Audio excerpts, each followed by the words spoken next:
Buenas tardes. El día de hoy tengo el agrado de presentar al maestro Roy Arcia, actual director de la Galería de Arte Manuel E. Amador de la Universidad de Panamá.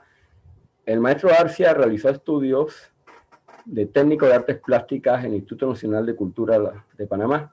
Posteriormente, y es muy importante hacer hincapié, que hizo estudios de artes gráficas en el Instituto de Arte Porta Romano de Italia. Y su regreso a Panamá hizo la licenciatura en Bellas Artes en la Universidad de Panamá.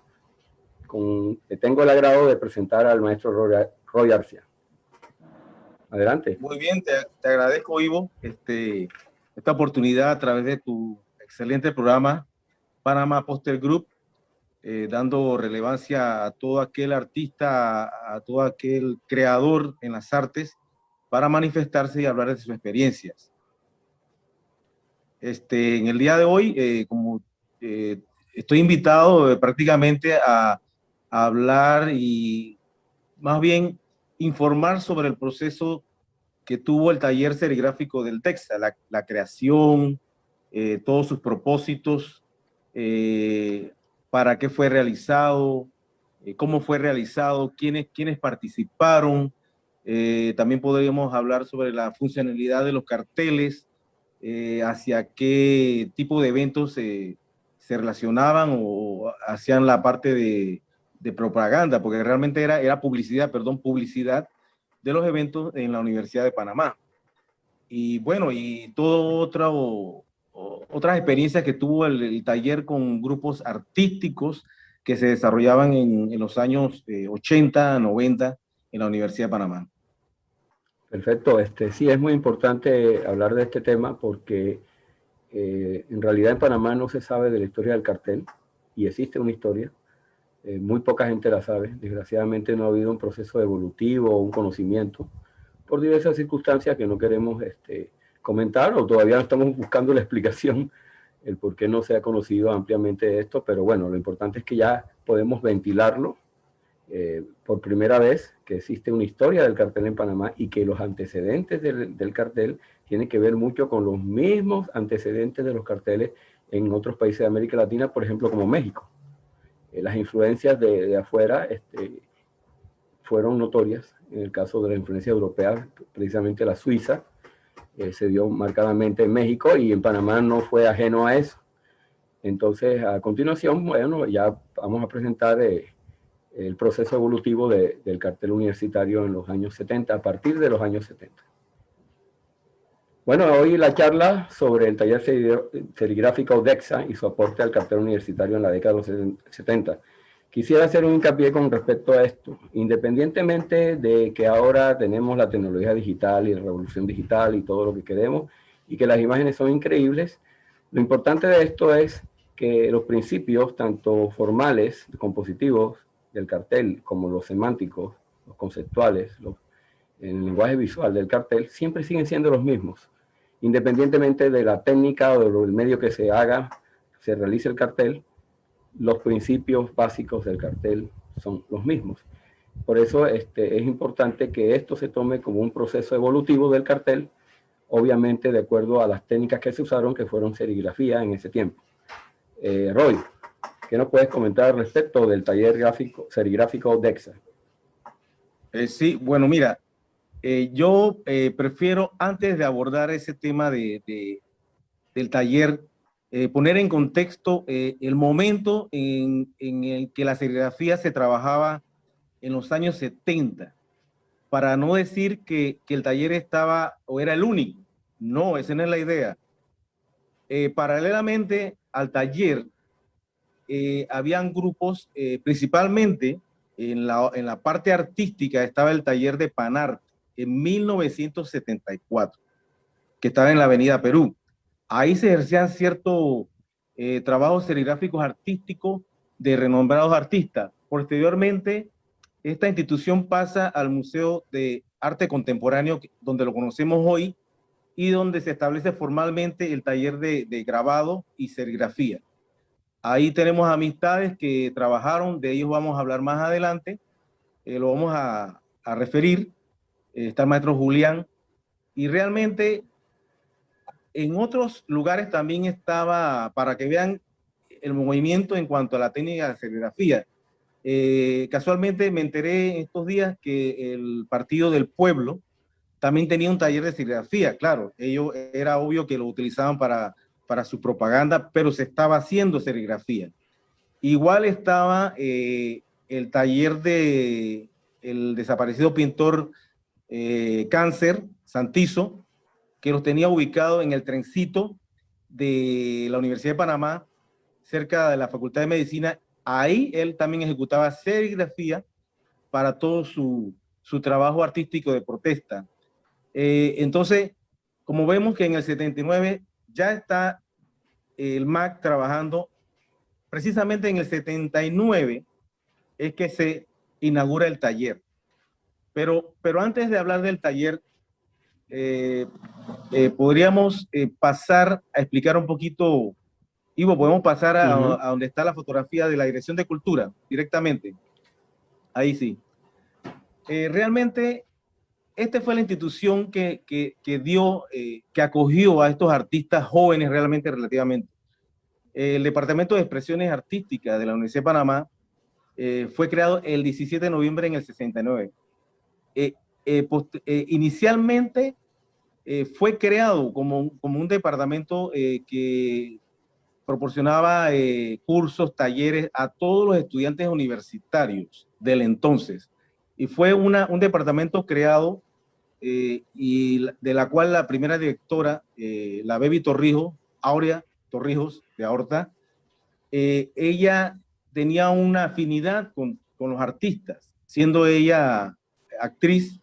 Entonces convidó a un grupo de artistas, tanto en literatura, en teatro, en pintura.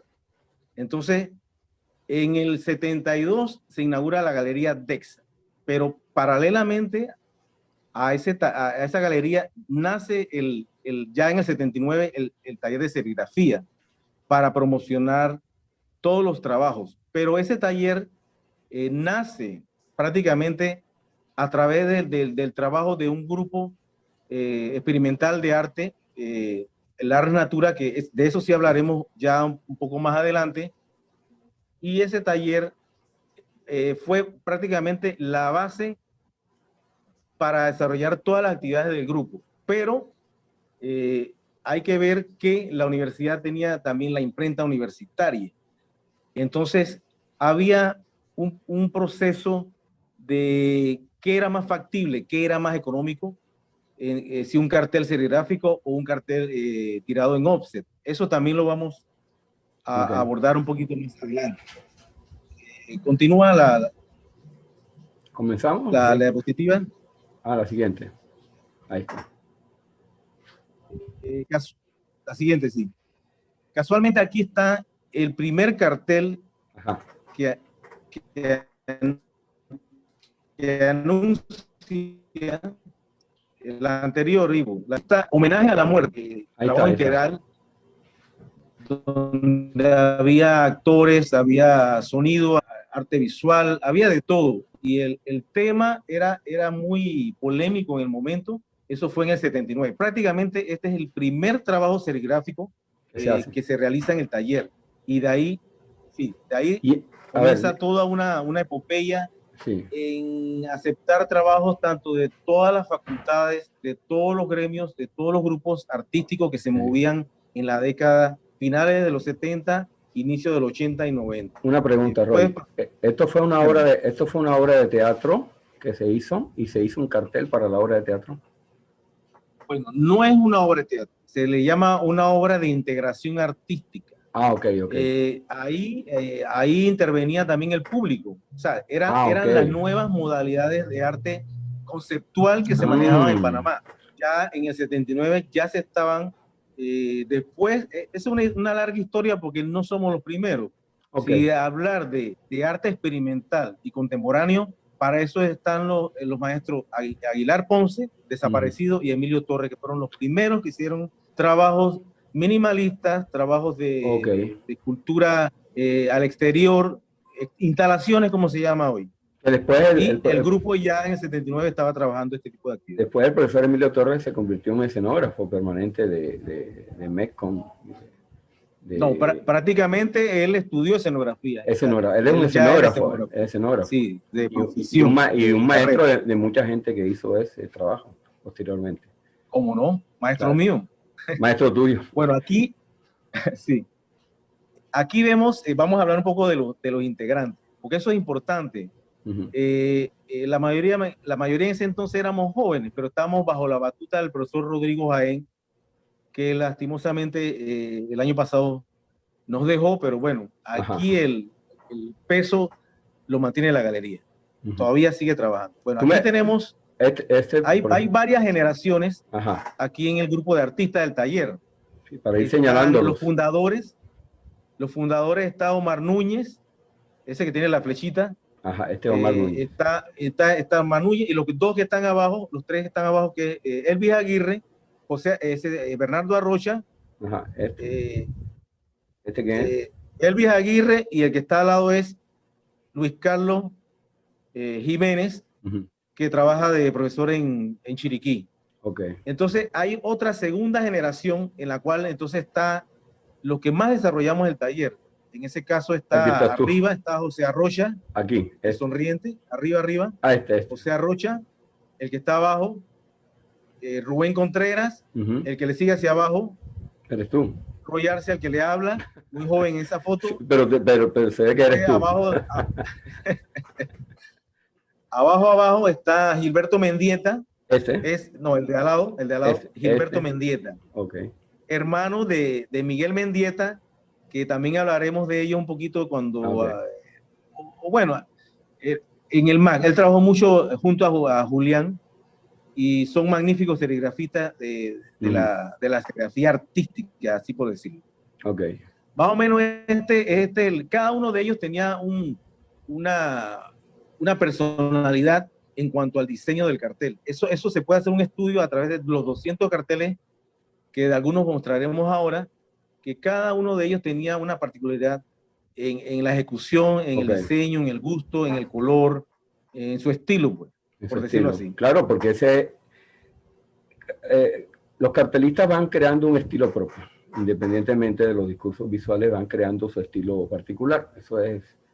No hay un cartelista que no tenga un estilo propio. Entonces, eso es muy importante, las influencias en el diseño del cartel serigráfico, porque no salió de la nada, todo es un proceso evolutivo. Cuéntanos. Bueno, sí, mira, esto es interesante porque yo investigué. Parte de esto que estamos hablando es una investigación que tuve que hacerla, porque si el patrimonio está ahí, son 200 carteles, unos con copias todavía, una mayoría de copias. Yo tenía que rebuscar cómo, como tú dices, la evolución del cartel en Panamá. Bueno, somos parte de ello, pero el cartel, como en toda América y en toda Europa, son influenciados por movimientos artísticos grandes. En este caso, no hay que obviar la House, que fue la que transformó todo el estilo, de la modernización de la gráfica y todo lo que conocemos hoy realmente. Así surgieron carteles en China, la Unión Soviética, Polonia, y sobre todo en Cuba. Yo pienso, y también en Estados Unidos, que también tuvo que ver mucho con ese desarrollo de lo que se llama. Exacto, ahí están las gráficas. Ve los elementos que estamos viendo, no van a ser nada lejano de lo que realmente van a ver en la producción del taller. Porque era lo que es lo que llegaba. Imagínate que la información a nosotros nos llegaba a través de revistas como Estudio o la Humboldt, que eran revistas internacionales de arte, y ellas llegaban, no sé cómo, pero ahí uno por lo menos reconocía, se empapaba de ese movimiento gráfico internacional. Y claro, obvio, también la parte tipográfica, la que sigue, que fue también muy importante. Eso es muy importante, principal. El desarrollo tipográfico, eso ayudó mucho al lenguaje del cartel. Y nosotros también no escapamos a eso. Ahí lo verán más adelante. Pasa un poquito, la siguiente. Aquí hay ejemplos del cartel polaco. Exacto, eso el contraste, colores fuertes. Eso fue un momento muy... la época de oro realmente del cartel internacional. Ahí continúa cartel en China. Claro que ellos también tienen su particularidad Claro, muy especial en cuanto a su gráfica tradicional y un montón de cosas que ellos manejan. Ahí exacto. también tenemos, y el más importante de todos, el que sigue, que es la influencia del cartel cubano. Sí, Aunque el cartel cubano, claro, influenciado por allá, por otras escuelas a nivel europeo, claro, Cuba, si hablamos del cartel cubano, que ahí hay unos ejemplos más adelante, ellos tienen toda fueron traduciendo sí, esos aportes internacionales en el diseño gráfico para crear su propia idiosincrasia, correcto. propio estilo. Así mismo es. Entonces, el cartel del DEXA, del taller, estaba anuente a toda esa actividad. Aquí hay otros ejemplos del cartel cubano. De repente pueden ser no serigráficos, pero esa es la idea. Aquí hay otros también, colores planos. Ya Y también hay que con expresar lo- también. sí, con los discursos propios de la isla, de los artistas de la isla. Ya no ves, obviamente no se ve el estilo soviético, ni chino, ni polaco, pero sí se ve Exacto. influenciado, pero con sus características particulares. Un poco más Sí, figurativos, pero aún así siguen siendo colores sintéticos, planos. exacto. Este de la última cena es muy bueno, de René Ascuy, que tuve la oportunidad de conocerlo en la Bienal del Cartel de México. Un tipazo, que en paz descanse. Sí, Murió hace quiero 2 años. aportar algo ahí en ese momento. Mira, el Ujú. cartel cubano, a raíz de su bloqueo eterno y cuando se fueron los rusos, en la galería Texas, creo, yo vi una exposición de carteles cubanos, había Mm, mucha comunicación con la embajada, creo que hubieron 2 exposiciones de carteles cubanos mm, en la Universidad de Panamá, ajá, que eso nos ayudó también a ver hacia dónde querían los diseñadores del taller ejecutar, o sea, exacto. aprendiendo, Fue, viendo. ¿en qué año fue esas exposiciones de cartel cubano? Es muy importante eso. 84, 84. 84, 85, Perfecto. a mi regreso de Italia. De Italia, ok. Sí. De ellos creo que tengo algunos guardados, creo que están Ajá, bien, creo que están conservados. extraordinario.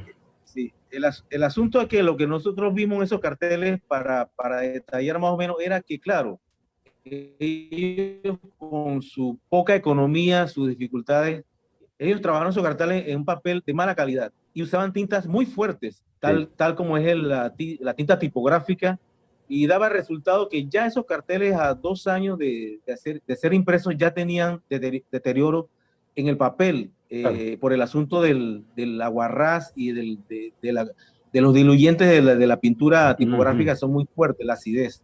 ujú. Así que eso más o menos lo que vimos en esos trabajos. Pero bueno, aquí yo toco este punto de la gráfica mexicana, de la experimentación y del desarrollo y la evolución del cartel. Es muy importante en América porque en el 68, y tú bien lo sabes, en la Escuela de Artes Visuales en la UNAM estaba recibiendo profesores emigrantes de la Bauhaus. Ujú. Prácticamente Bien.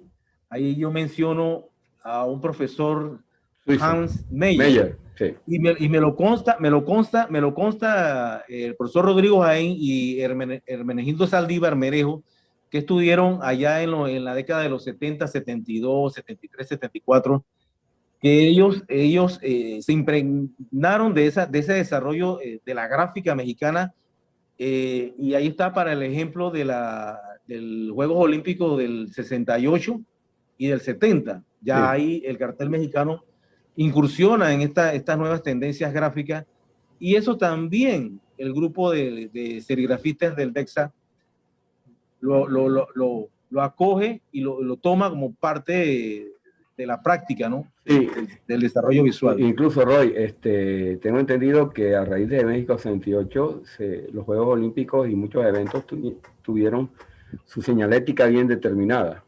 En parte de la identidad no era solamente hacer el logo o hacer un cartel, sino de que todo el proceso de toda la catalogación de la señalética de los eventos fueron a partir de México 68. O sea, eso creó una escuela y creó una tendencia muy clara. así mismo. ¿Seguimos?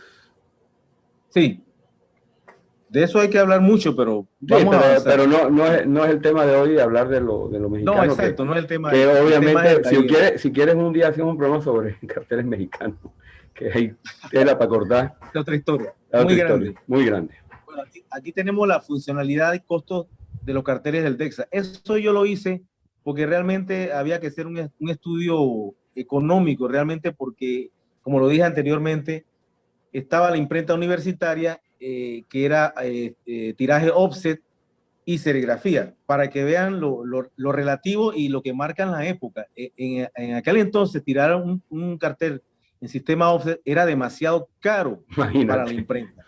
Y la serigrafía era lo más barato. Ahora creo que es al revés.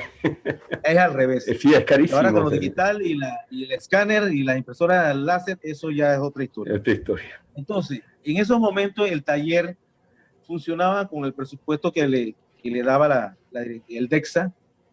Con la profesora Baby Torrijos era muy amante de las artes y ella, voy a decir una anécdota muy interesante que hay que recordar. Ella llegaba a la sección de artes visuales y decía: a ver, mis apreciados artistas, ¿qué necesitan? Decía así, en la semana, todos los lunes. ¿Qué necesitan? Hacemos una lista enorme. Entre eso, hacíamos la lista, la cotización de Intergraphic, que era todavía existe. Sí, era la casa que nos proporcionaba la marca Nasdaq y esas tintas tipográficas, pero eso no duraba todo el tiempo. Entonces nosotros tuvimos que experimentar con otros materiales para economizar. Entre eso entró la piroxilina, como le llamaba Rodrigo, para no decir pintura esmalte o de aceite. Entonces, precisamente entramos en ese proceso de usar ese tipo de material y eso da una larga experiencia en cuanto a las técnicas que hablaremos un poquito más adelante. Entonces, el taller comenzó a trabajar infinidad de carteles, como dije anteriormente, a todos los grupos artísticos, a todas las facultades, y entonces continúa ahí la clasificación. Okay. Ajá. Entonces, eso arrojó en esta investigación del patrimonio que tenemos aquí guardadito en la galería, tuve que hacer una clasificación de la producción de la colección de carteles. Entonces, imagínate que yo recogí, porque esa colección existe gracias a que yo la guardé. Yo tuve la gentileza de en un locker guardar 5, 10 de lo que quedaba de las copias de cada cartel. Y yo los metí ahí como para que se añejaran, pues. El asunto es que yo hice un cálculo de que más o menos pueden ser hasta más de 200 y un cálculo de 20,000 ejemplares impresos. Porque se tiraban a razón de 100 a 80 carteles por programación. Ajá. Y cada uno de ellos tenían, el mínimo color era 2, porque uno era demasiado simple. Y llegábamos hasta 4, 5 y hasta más colores. Y verán en algunos que son bastante artísticos. Eso dependía del mismo diseñador. Claro, depende del diseñador y también era la rapidez, porque los pedían, el evento era el viernes, y entonces, si era para el viernes, eran 3 días de secado, porque también eso hay que hablar, la parte técnica, eso lo vamos a ver más adelante. Sí, aquí yo veo... Esto de la clasificación. Dime. Sí, ¿no? Que yo veo carteles muy interesantes en que incluso hay tipografía a mano ahí en uno de ellos. Vamos pasemos a la siguiente. Ajá. Ese cartel, pero mira, aquí ese cartel de Bellas Artes no, precioso. No, la anterior. Aquí. Esa. Arte visual. O sea, prácticamente la sección de artes visuales a cargo del profesor tenía lo que eran las exposiciones. Entonces, cada exposición tenía un cartel. Eso era religioso.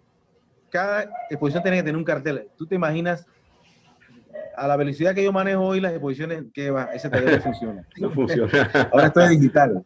Sí, ya así que eran pausadas, las exposiciones eran pausadas porque había que dar tiempo a que se confeccionara toda una historia, ¿no? Sí, claro. No, eso era la matriz. Era otro tiempo, otras dinámicas, otra velocidad. Entonces el porcentaje mayoritario en la cantidad de ejecución de los carteles la lleva la parte de las artes visuales. Ok. La siguiente, aquí hay otro ejemplo, estos otros ejemplos. Otros ejemplos de carteles, el de Bellas Artes es de mi autoría, el que sigue hermoso, hermoso. El que sigue es de Rubén Contreras, que es una exposición de él, propiamente de él. El de Bellas Artes, que te encanta, Ivo, sí, precisamente me tocó a mí realizar este trabajo para el acto de apertura de la Facultad de Bellas Artes. ¿Te imaginas, no? Lo histórico que es el cartel marca un desarrollo dentro de la parte académica cultural de la Universidad de Panamá, que lo que es hoy día la Facultad de Bellas Artes, excelente facultad. Entonces, vamos a seguir aquí. Carteles de danza, el que sigue, Ivo. Aquí están, estos carteles aquí anuncian los dos grupos. Hay un tercer grupo, que es el haiku, que no se le realizó en serigrafía porque ello fue casi ya empezando el taller.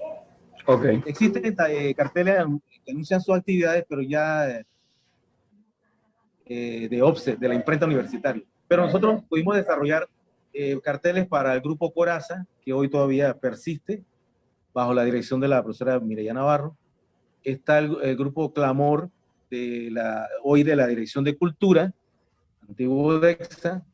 Y bueno, ahí nos fuimos trabajando con sus actividades paralelamente a eso, para que vean que el departamento, la sección de artes visuales no solamente eran serigrafistas o diseñadores gráficos, éramos escenógrafos, éramos luminotécnicos, teníamos toda una sección para dar apoyo a todos estos eventos. Eso era cuando había mística del trabajo.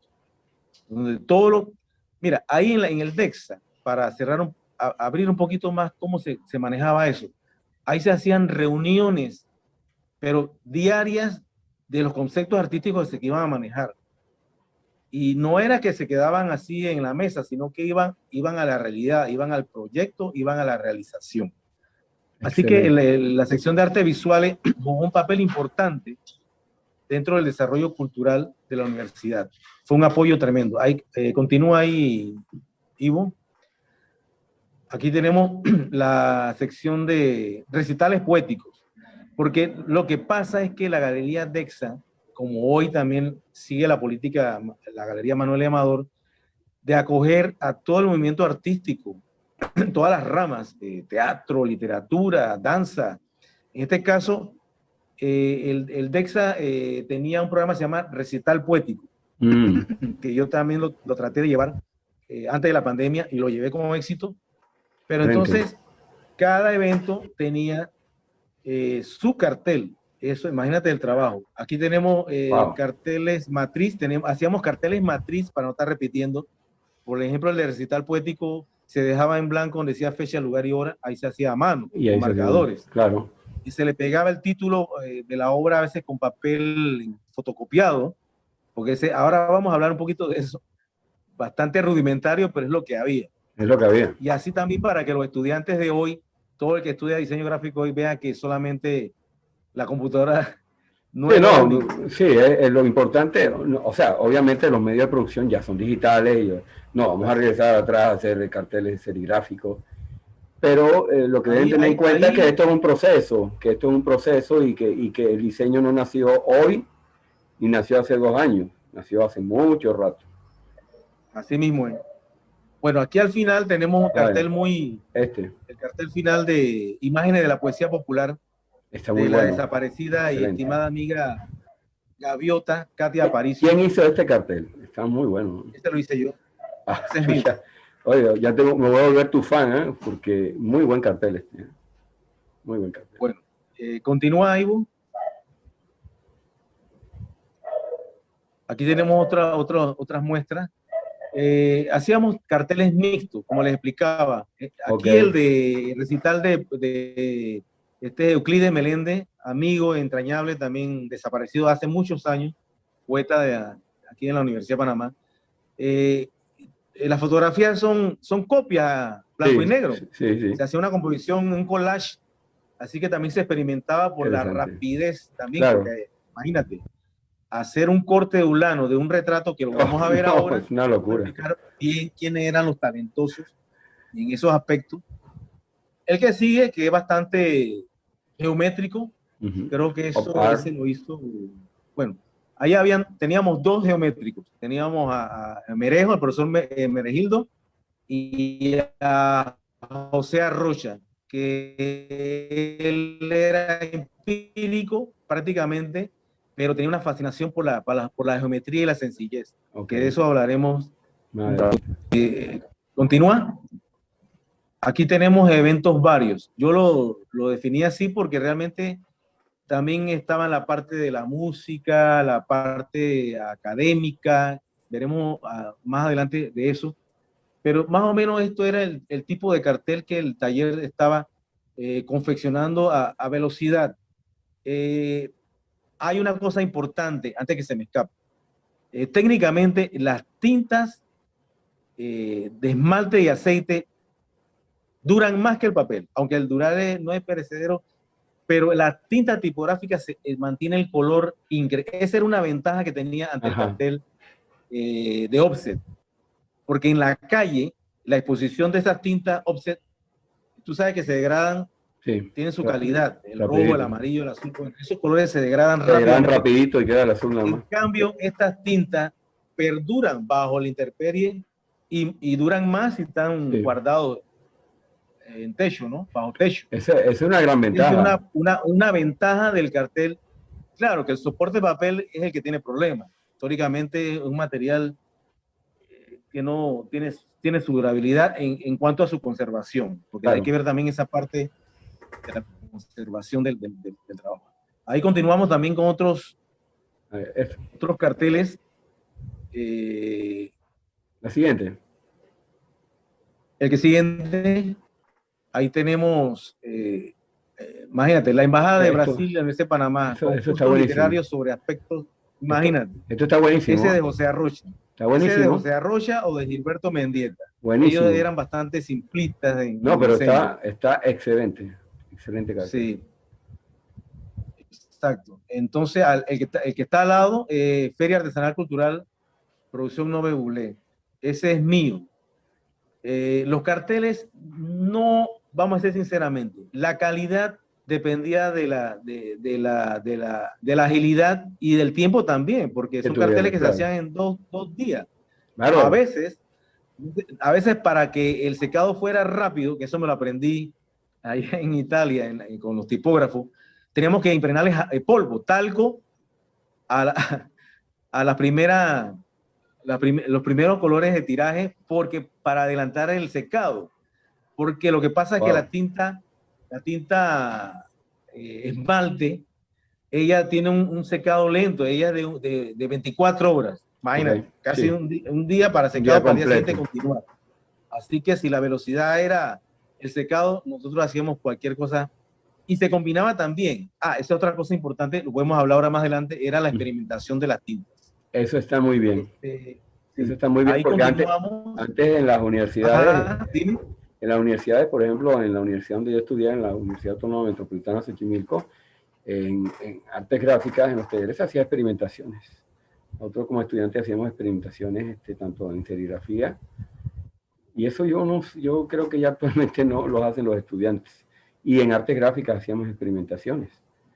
Entonces, incluso me acuerdo una vez que profesores y ciertos estudiantes, no me tocó a mí, hicieron experimentaciones sobre la misma placa de offset. O sea, trabajaron sobre la misma placa y obviaron lo demás. Y incluso yo tengo, ¿sabes qué? Recuérdame porque te voy a llevar ese material para que lo veas de la universidad, que yo lo conservo. Y es muy interesante las experimentaciones. Seguimos. Ok, los carteles de teatro. Sí, mira, aquí realmente esa época de los años 80, 90, para mí, como muchos amigos dicen que fue la época dorada de la cultura en la Universidad de Panamá. Realmente había esta cantidad de grupos, tanto de teatro como el Círculo de Poetas, como de pintores que los hay hoy, pero en aquel tiempo había muchos colectivos. En este caso tenemos el cartel del grupo Tácate, que fue un grupo innovador en lo que se llama el estilo teatral, que abordaba ya en Panamá Bertolt Brecht, creo que es lo que él utilizaba para su lanzamiento. Y entonces estamos hablando de Emilio Mojica, un desaparecido muy joven, director de teatro y actor. Y entonces este Blackaman es un título, ustedes saben de dónde viene eso, ¿no? Blackaman. Sí. Entonces era un trabajo experimental, de teatro experimental, ya imagínate, en el 70 y tanto, perdón, en el 80 y tanto ya se daba eso. Sí, imagínate. El arte experimental teatral. Y no es nada nuevo hoy, ya esta gente venían trabajando eso. También tenemos carteles, esta jornada teatral de la COSET, esos son programas internacionales de teatro, o sea, para que veas el movimiento que se hacía allá, ese fue en 1992. Sí, ahí vienen otro varios que países. Es el interior del Pacífico, una obra de Yarba Bot, el interior del Pacífico Reloj. Ves la simplicidad del diseño, hablando sobre eso. Claro que, acuérdate que en el diseño a veces inconscientemente uno repite o toma algunos elementos existentes. Claro. Creo que esas ruedas dentadas no es nada inventado en el momento, pero el asunto simbólico del tiempo, de lo que lanza la obra, es lo que se vendía. Como ves, si hablamos de lo que se vendía a través de los diseños, era la simplicidad del mensaje inmediato. No, sí, que muy tú claro. bien sabes que eso es lo que un cartel hoy por hoy, tanto en el pasado como hoy y en el futuro, debe mostrar. De teatro, carteles de teatro, más carteles de teatro. Y más de teatro. Aquí el primero fue un cartel que hicimos de promoción para la venta y que para buscar dinerito para arreglar lo que se llama el antiguo teatro taller universitario. Esto lo hice en dirección con la profesora Mirna Gómez, que está radicada en México ahora mismo. Ella sigue trabajando como actriz. Entonces, se hacían trabajos, por lo menos este trabajo tiene una particularidad, que es en 2 tirajes. Siempre el color negro, el más oscuro, es el último, porque es el que amarra todos los elementos claros, contrastantes, y hace el contraste definitivo. Si tú ves, las máscaras tienen rojo y blanco, pero ese es un solo tiraje de tinta roja hacia blanca. Esa es una pregunta. Una prueba de una mezcla. Sí, se hacía un tiraje de prueba de mezcla hasta que la degradación sea perfecta. Eso es lo que te iba a preguntar. ¿Cómo hiciste el degradado? ¿Lo hiciste ahí? ¿El degradado lo hiciste directo ahí? Sí, ahí hay 3 tirajes. Una máscara tiene un tiraje de una degradación en una dirección. Si tú ves la inferior, tiene hacia otra dirección. Esa es otra malla trabajada. Sí. Ok. Malla trabajada, y la tercera malla trabajada, el negro, que está hecho con ulano. Vamos a abarcar eso más adelante. Estamos próximos a hablar sobre las técnicas. Las técnicas. Sí. Ahí a continuación tenemos otro. No, ¿quieres? Habla de otro. Ahí a continuación tenemos otro del Tácate, muy productivo el muchacho Mojica. Y el otro de teatro, que también era de una obra de Yarba Bot, Spinwall, muy interesante. Tremenda actividad teatral que había en Panamá en esos tiempos, ¿no? Claro que sí. Nosotros apoyamos a otros grupos también. Me acuerdo que, antes que se me escape, teníamos, bueno, en ese momento, yo llegué en el 80, en el 79, creo que ahí se produjo el cartel de Pepita de Marañón, una obra que dirigió el fallecido Norman Douglas, teatrista. Ese cartel se hizo ahí, y muchos otros carteles que no se pudieron guardar, no sé, de repente porque no estaba yo ahí, posiblemente. Bueno. Pero se hicieron carteles de eventos muy, muy puntuales en el desarrollo cultural de la ciudad de Panamá. Interesante. En ese entonces. Las técnicas tradicionales y experimentales. Ahí quieres hablar de las técnicas. Bueno, aquí hay mucho que hablar, Ivo. Habla. Realmente, como dije anteriormente, en ciertos puntos, la experimentación, ahí puse piroxilina esmalte, porque porque acuérdate que son las tintas que utilizó David Siqueiro en sus murales. Claro. Esmalte, prácticamente pintura industrial. Entonces, el taller se basó en lo que encontraba realmente, de acuerdo a la economía. Te puedo decir una historia de los materiales. Se trabajó hasta con resistol como bloqueador y no era recomendable porque resistol salía con agua, pero a duras penas. Y si le pasabas cloro, se solidificaba, se cristalizaba y no salía más nunca. Nunca. Así que la magia perdida. La experimentación fue la base de que el taller perdurara, porque nosotros a veces nos quedamos de brazos cruzados y decíamos, pero ¿qué vamos a imprimir? Con lo que sea. Otra cosa interesante, dentro del desarrollo de la experimentación, como el esmalte duraba mucho, nosotros comenzamos a combinar vinílica o acrílica y aceite, cosas que por física no se llevan. No. Entonces se tenía que hacer una mezcla tan rápida y un tiraje tan rápido, porque al final ellos dos secaban más rápido que el esmalte solo. Pero entonces quedaba que el resultado de la estampa secaba a los 5 a los 10 minutos. Entonces nosotros podíamos avanzar con el trabajo. Más rápido. Por eso se utilizó esta experimentación con ese tipo de materiales. Se usó el ulano, se usaba la laca, tradicionalmente se usaba la laca mezclada con óleo cuando se hacía el bloqueado manualmente, directo a la malla, se utilizaban todos esos materiales, se diluía el ulano, todos los residuos de los cortes se echaban en un frasco, se le echaba laca thinner y con eso se bloqueaba o se retocaba. Aguanta. Había un mal pegado del ulano. Aguanta ahí. Ustedes reciclaban el ulano que quedaba recortado. Así mismo. Bárbaros. Yo lo otro lo botábamos. No, de verdad. Experimentación completa, ¿eh? Es que acaba de pasar un camión de eso vendiendo. Sí, ya no te preocupes, el gaje del oficio, eso le pasa a todo el mundo. En Zoom es normal. Más, yo creo que algún día que hagan un meme de Zoom, eso va a ser parte de la cultura general. Bueno, eso es cultura, ¿no? Todavía tenemos eso en este país. Sí, ya pasó. Ya pasó. Y es sobrevivencia, hay que decirlo de alguna manera. Sí, de alguna manera. Entonces, la experimentación en el taller fue una cuestión que nosotros desarrollamos y, bueno, con la caída de la serigrafía igual se olvidaron todos esos manejos y, bueno, todavía se hace artística, ¿no? No, todavía cerca donde, sí, todavía cerca donde nosotros vivimos, hay lugares. Antes que avancemos, podemos traer también, mencionar otros talleres que se me estaba pasando en los años 80, que es el taller serigráfico de Ali. Pero ese es un taller que era comercial. Usaba todas las técnicas de la serigrafía industrial, pero trabajaba. O sea, era el otro confronto, ¿no? La confrontación de nosotros y de otros, cada quien en lo suyo, pero aportaban. Aportaban. Exacto. ¿Seguimos? Sí. Aquí tenemos...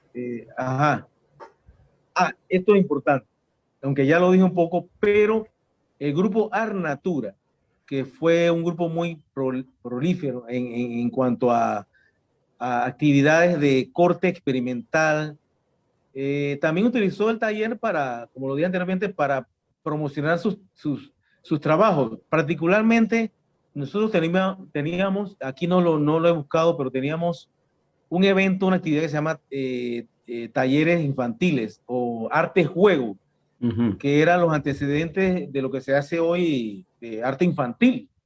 Nosotros ya en el 80 ya hacíamos eso, 80, 81, yo no estaba, pero en el 84 todavía se hacía. Sí. Íbamos a los barrios, pero la serigrafía jugó un papel importante porque hacíamos objetos lúdicos impresos para armar. Eso no tengo nada ahora mismo aquí, pero hasta eso el taller nos funcionó para desarrollar el trabajo en las comunidades, porque el grupo también se manejaba no tanto en la galería, sino que también salía porque era la política del DEXA, del trabajo de extensión. Fue el primer departamento de la universidad que hizo trabajo de extensión cultural a nivel de barrio, a nivel de provincia, porque nosotros recorríamos de frontera a frontera con el DEXA. ¿Ustedes hicieron esos trabajos en los 90, en los barrios? No, en los 80. En los 80. En los 80 yo te lo pregunto 80. porque las primeras manifestaciones de grafiti en Panamá fueron en los 90. ¿No será que muchos de los grafiteros viejos ahora vieron algo del trabajo del DEXA ahí en los barrios? Puede ser, ¿no? Porque Para grafitero, ese es otro tema. sí, pero para hablar de muralistas en la calle. Sí, pero yo me refiero. Pero acuérdate. No, pero yo no estoy refiriéndome estrictamente al hecho del arte urbano y los grafiteros y todo eso, sino que me refiero que el trabajo que ustedes hicieron, tú sabes que todo repercute. Tú ves algo y después, posteriormente, aunque no es lo mismo, tú te alimentaste de eso para hacer lo tuyo. ¿No será que también gente en los barrios vieron ese tipo de cosas que ustedes hacían y después a su estilo en muros hicieron su trabajo? ¿No? Es una especulación de mi parte. De haber visto que se hacían murales en las calles, sí, pero acuérdate que hay una diferencia muy diferencial entre el estilo de un grafitero y de los murales que se hacían en el entonces. No, claro, yo sí te pero lo digo, de que haya podido ver que se pintaban en la pared. ¿Sabes por qué te lo digo? ¿Sabes por qué te lo digo? Porque el cartel del Museo Afroantillano, el que tú ves la cara del niño, ese tratamiento que tú ves de colores en la cara de él, se hace mucho en arte urbano actualmente. Ese estilo, hay gente que tiene, sí, las texturas. Si te das cuenta de esas texturas que hacen que es muy peculiar en algunos, no en todos los artistas urbanos, se da mucho ese tipo de tratamiento. Sí, pero hay que saber bien que estos artistas urbanos están muy ligados a la tecnología, ya al medio de la comunicación visual, en aparatos. La información les llega rápido. Así que, bueno, eso sí, pero puede ser que hayan visto, algo, simplemente hayan generado su estilo. A eso es lo que me refiero. A eso es lo que yo me refiero, porque nada sale de, o sea, ninguna creación sale de la nada. Siempre te tienes que ir alimentando desde que eres pequeño. Y cuando uno desarrolla un estilo, no salió de la nada. Tiene un proceso evolutivo a partir de lo que tú ves, entre otras cosas, de lo que tú te alimentas. Y yo digo que esas cosas, por ejemplo, de ser del año 84. Entonces, para ser del año 84 está muy interesante esa textura que se hizo ahí. Entonces, son cosas que yo la veo actualmente. Mira, muchas cosas que se dieron en el graffiti en los años 80 en Estados Unidos, y muchas de esas cosas de experimentaciones gráficas que hicieron en artes gráficas en los 80, en los 70, 80 y 90, se vio por ejemplo, cuando yo trabajé en Zona Libre de Colón, se vio en la moda. Esas cosas que antes no se veían en la moda, se vieron a principios de la década de este siglo en la moda. Cosas que ya se habían experimentado en artes gráficas. Entonces, por eso yo te digo que todos son procesos evolutivos. Sí, ese tema para la evolución propia así del cartel sería otro tema bastante bueno. Podemos tratar ese tema porque esta investigación, esto es un segmento de la investigación, porque el desarrollo del cartel universitario no nace ahí, sino la imprenta también tiene su evolución. La imprenta universitaria tiene, y eso también yo lo anexé, pero en esta ocasión hablemos solamente sobre... Sí, nos remetimos al cartel universitario, nada más que yo aproveché y para mí todo es una retroalimentación. Yo sí, lo que estoy viendo es que no importando el género, lo que sea, hay una retroalimentación entre artistas. Esto no es nuevo, esto data desde que se creó el arte, ¿no? Pero bueno, seguimos. Entonces, bueno, aquí tenemos una obra del cartel Química, que es una obra bastante sencilla, muy simbólica, generada de la obra, un evento, vamos a empezar, un evento que formuló el Art Natura, sustentándose sobre el prólogo de Penas Abiertas de Eduardo Galeano. Todos conocemos que es una literatura muy fuerte que pone en relevancia la realidad de la economía, ¿cómo le digamos? de la injusticia social, de todo esto de las partes feas del capitalismo, aunque hoy las vemos hermosas, y eso está en Diremos. Entonces es una obra interesante porque se basó prácticamente en el movimiento corporal, porque ahí los pintores hacíamos danza también, porque si era trabajo integral, los artistas también tenían que compartir, aunque ser actores, ser bailarines, movimiento corporal sencillo. Se utilizaban muchos elementos como las luces, las texturas. De esa obra no tenemos nada registrado. ¿Quién la diseñó? Señor Cartel. ¿Quién diseñó el cartel de esta obra? Ese es mío. Ese cartel es mío. Ya es también, ya es mío, ya es parte de mi colección. Sí, yo lo diseñé, ahí está simbolizado, como tú me decías, una conversación, la crucifixión o el martirio de San Sebastián de Milán. Sí, las raíces, sobre la parte. Sí. Hay influencia italiana, ¿no? Hay influencia italiana ahí. ¿Tú crees? No, puede ser, tal vez no de una manera consciente, no de una manera consciente. Sí, sí, eso es arte óptico italiano. Ya ves, algo influyó en ti. Algo del cinetismo italiano. Prácticamente. Sí. Grupo N. Ajá. Grupo N. Año 60. Excelente. Bueno, la obra está ella de una forma muy sencilla, explica, vende, aunque la gente a veces no entendía qué era, pero el asunto era que el cartel llamaba la atención, porque esa es otra de las razones que un cartel debe tener. Claro. Impactar, llamar la atención. Ya después las explicaciones vendrán por sí solas dentro de la actividad. Actualmente el cartel es más que claro. Actualmente los discursos sobre reivindicaciones indígenas, yo creo que es muy difícil que alguien no entienda este cartel. Actualmente en el lenguaje que no. Acuérdate que ya ha habido muchos discursos sobre la cuestión, ya no se celebra los 500 años. Los 500 años ya no se celebra el descubrimiento de América. Entonces ahorita hay más de un discurso indigenista y yo creo que cualquier persona actualmente entiende perfectamente este cartel.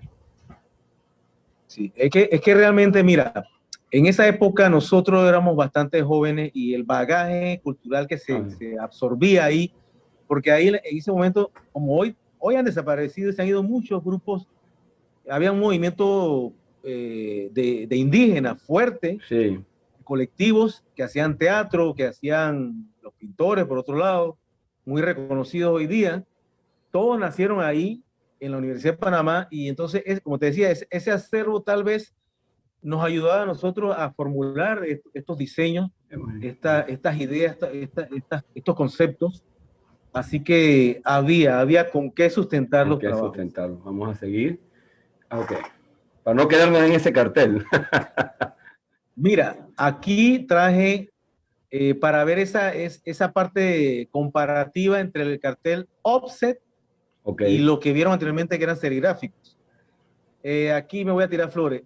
El cartel de títeres del DECSA. Ajá. Ese fue mi primer cartel y mi primer trabajo como diseñador gráfico en el DECSA. Wow. Eso fue diseñado, como todos sabemos, bueno, los más viejos, que tú tenías que hacer una matriz a base de tinta china. Ajá. Las letras son dibujadas. Excelente. Otras letras son en el arte matriz. Están hechas con letra Z, con transfer. Okay. Y todo ese material que se utilizaba en la década de tanto finales de 70 como los 80 para hacer un trabajo gráfico. Igual el otro que está sustentado, el del medio azul, curso libre, son ahí sí, realmente, fíjate que ahora estoy observando que el comportamiento gráfico cuando era manejado a pluma era más lírico, era más correcto, obvio, ¿no? Correcto. Por la cuestión de eso de lo manual, aunque la serigrafía es manual, pero ya esto es directo. Sí, mira. El que está al lado de la negritud, creo que los tres creo que los tres son míos. Sí. El de la negritud, aquí tienes tu ese es un retrato prácticamente alto contraste. Sí. porque se manejaba mucho el alto contraste. A mí se me pasó también decir que en esa parte técnica ortodoxa había que, para lograr un contraste, habría que sacar copia de copia de copia para ir malgastando, desgastando Desgastando, el ¿verdad? contorno de una fotografía. Sí. No había hoy que tú entras a un programa, Nah, ya le a un metes tú. software de Photoshop y tú dices polarizar, contrastar y Listo. automáticamente te Ya. hace el valor. Sí, sí, sí, sí. Ya las cosas. En Así esos que tiempos aquí, como ves, era estos otra ejemplos, cosa. sí, Tú sabes que estos nosotros, ejemplos, sí, tú sabes que nosotros hacíamos en la universidad trabajo en el cuarto oscuro y hacíamos todos esos contrastes fotográficos, sí. gente hablando. O sea, se podía hacer, pero de todas maneras llevaba un día hacerlo. O sea, eso no se hacía en 3 patadas, como ahora.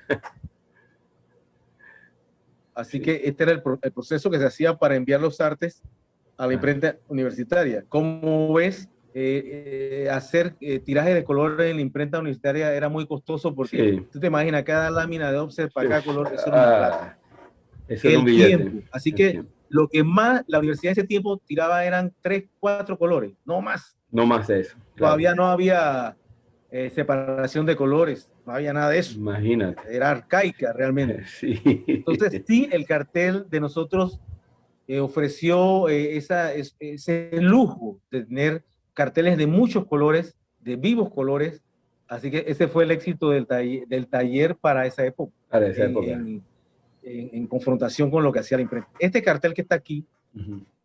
que ha puesto en pantalla, fue realizado por el profesor Rodrigo Jaén. Ok. Este es un cartel artístico Uf, prácticamente. Es un cartel que anuncia un encuentro de teatro universitario, creo que es el segundo encuentro, pero a la vez y de eso hay muy poco, creo que nada más que queda ese. tú tienes Este, ese cartel. sí, yo todos esos carteles los tengo, todo lo Oh, que tú has visto. perfecto. Mira, este cartel está la personalidad del profesor, la parte pictórica, artística, expresionista que manejaba él en ese momento dado, que creo que todavía hasta el final de sus días trabajó mucho el expresionismo, el color ese contrastante. Ok. Así que, como ves, nosotros no hicimos eh, serigrafía artística, no porque no queríamos, sino porque el momento no nos ofreció. Claro. Aunque sí, nosotros hicimos particularmente, yo como serigrafista hice algunas carpetas Ujú. muy simples, no muy de 60 colores ni 50 colores, Sí. porque no era el objeto reproducir una obra pictórica de un gran maestro, como lo hacía el MAC, Ok. que ya eso tenía otra intención comercial, sino que también hacíamos carteles con conceptos muy artísticos, pero manejando ciertas, eh, ¿cómo te digo? Ciertos manejos técnicos que eran una aproximación más o menos al cartel artístico, que bueno, ese es un discurso que hay que Sí, definir que es sí, artístico, de muchos pero, colores pero hay un gran valor que tenían los carteles que ustedes hacían, que tenían su propio discurso visual. ¿Listo? bueno, Tenían su propio discurso visual. No era para reproducir una obra de arte de un pintor para cuestiones comerciales, que eso no estoy diciendo que no así sea mismo. válido, pero el serigrafista que hace eso, pues sencillamente lo contratan para eso. Ustedes tenían su propio discurso visual, que eso es muy enriquecedor.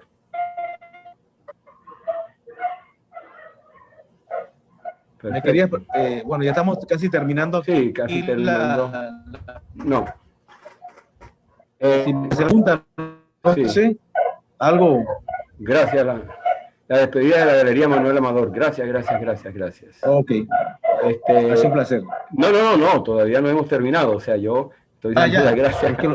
es que tengo otro ruido afuera que no me deja escuchar, pero bueno, háblame fuerte. Bueno, aquí vamos a cerrar ya dejamos el PowerPoint y vamos a cerrar con tu mensaje final sobre esta charla que es muy enriquecedora. Adelante, Roy. Bueno, sí, nuevamente agradecerte la oportunidad. Como hemos hablado en otras ocasiones, este es un material inédito prácticamente. Los carteles están en un proyecto entre comillas, para ser restaurados y ser conservados, que ese es un problema muy grande aquí en Panamá en cuanto a la conservación de las obras de arte. A pesar de que existen los presupuestos necesarios, tanto de instituciones gubernamentales como autónomas, pero sabemos cómo se comporta esto aquí.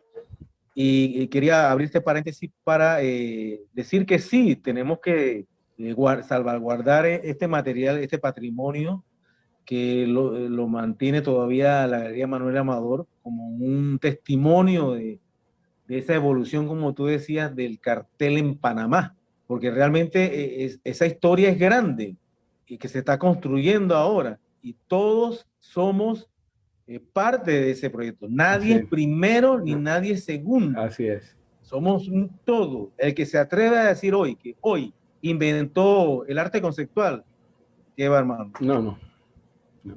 Está mal, está muy mal. Pero entonces, regresando a lo que nos atañe, esta experiencia, bueno, es tangible, los carteles para su futuro estudio, porque esto es una exhibición, es de estudio realmente. Bueno, así es. Nosotros